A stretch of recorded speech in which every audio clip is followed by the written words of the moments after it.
Good morning and welcome back Trinidad, and a special good morning to Tobago. So we touched base with Tobago, but unfortunately it's a little bit gloomy in paradise, especially for several businesses and businessmen. This morning we will be chatting with Mr. Ken Patino. He's the owner of Patino's restaurant and also the owner of Enchanted Waters Hotel and Casino in Buccoo, Tobago. Good morning, Mr. Patino. Good morning, my dear. Well, I'm trying to refrain from asking you how you are doing this morning, but I'm going to ask you anyway. So apart from these recent developments, how are you? Well, I'm feeling fairly well, but I want to make one correction to what you said Sure. in the opening remarks. We do not own a casino. Okay. It's a small hotel and a restaurant. All right. It's called Enchanted Waters Hotel? Correct, and Patino's restaurant. All right. Not a problem. So tell me could you provide us with an update of the situation currently with your business? Well, we are just trying to survive. We are in the hotel and tourism industry, and you know that's at an all-time low. As a matter of fact, we've been in business 23 years, and I hate to admit it, but this year is the worst. Now, from what I understand, this has not really been very abrupt. It has been a kind of gradual development. Is that true?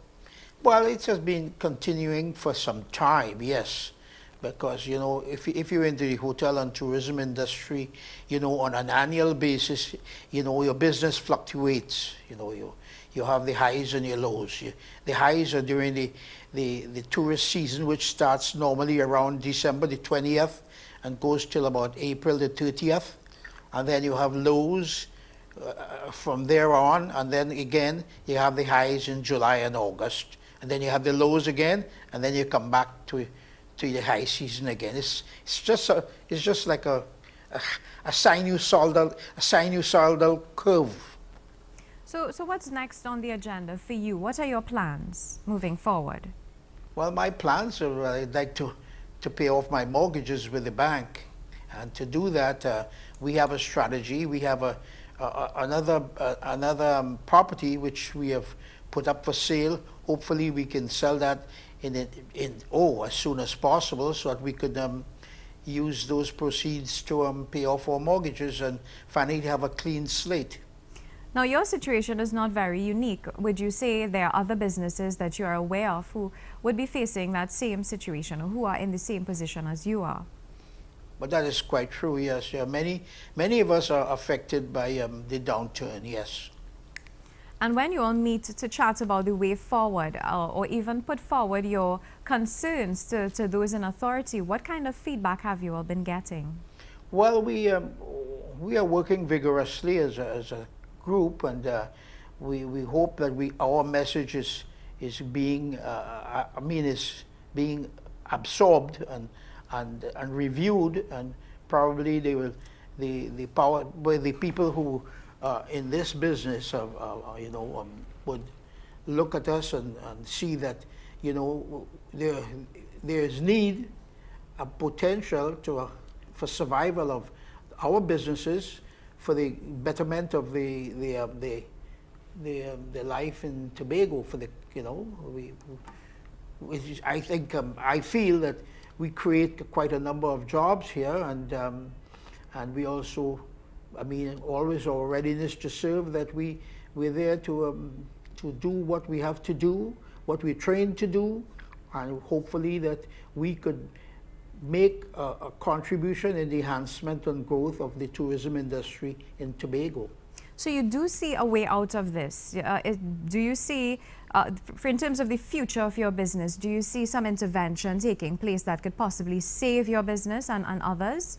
Well, I think all of us have roles to play, and if we want to make a success of tourism, and the government they've made that statement that they would like to diversify the economy and get more into tourism. We welcome that effort, and we're here for the long haul. We're not going anywhere, and we are just wait to see to work with them when they in doing their part. You see, the government has to first they have to to market this destination. All right. I want to talk a little bit about the impact of the air and sea bridge. Would you say that was really the nail in the coffin for the businesses on the island? I think so. That's really been a letdown for us, because I mean, let's put it this way: we depend on people visiting our place, whether as guests in the hotel or in the restaurant. You know, as we say, we put heads on pillows and bums on chairs. If we can't get the individuals in, I mean, well, of course, we can't generate any revenue. We have financial commitments, and if we can't make them, we kind of suffer. Everything suffers. Now, I'll quote you a little bit here from the newspaper. You are quoted as saying that you will not lie down and play dead, that you told the bank that you want to pay the debt, and that you work 24/7 and you will never surrender, and all that you're asking for is some time. Correct. Have you gotten that time? Well, the time is, what I was begging for some time so that I can sell the other property to pay off my mortgages. The mortgages are the only negative in our operation right now, you know. All right. So let's say that you do pay this mortgage. What would be, do you have plans to possibly, if the air and sea bridge issue is to be resolved, do you think that you see yourself in business in the future? Well, I don't think I'll get involved in, but because I am not in any committee that's involved in procurement of the ferries and this kind of thing. But I think I'm very conversant with what's going on, all the burning issues on the air and sea bridge, you know, and they are let us say our umbilical cords between Trinidad and Tobago. Without them, we can't get anybody here, whether tourists or locals. All right. My final question to you, with the recent developments following the Prime Minister's meeting with various stakeholders, how do you feel? Are you assured that something will be put in place soon? Well, we hope so, because we hope there could be some sort of an intervention on the part of the government.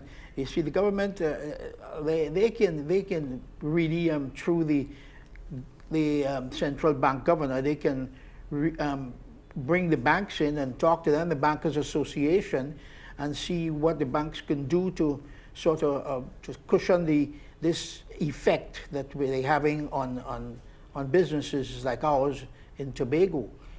I mean, they can do introduce some measures to cushion our the blow that we're suffering from right now. Well, Mr. Patino, thank you so much for taking the time to chat with us this morning. It's definitely a pleasure chatting with you, and we hope that all goes well. Well, thanks very much. All right, so that's it for Tobago. We will have more from Tobago a little bit later in the program.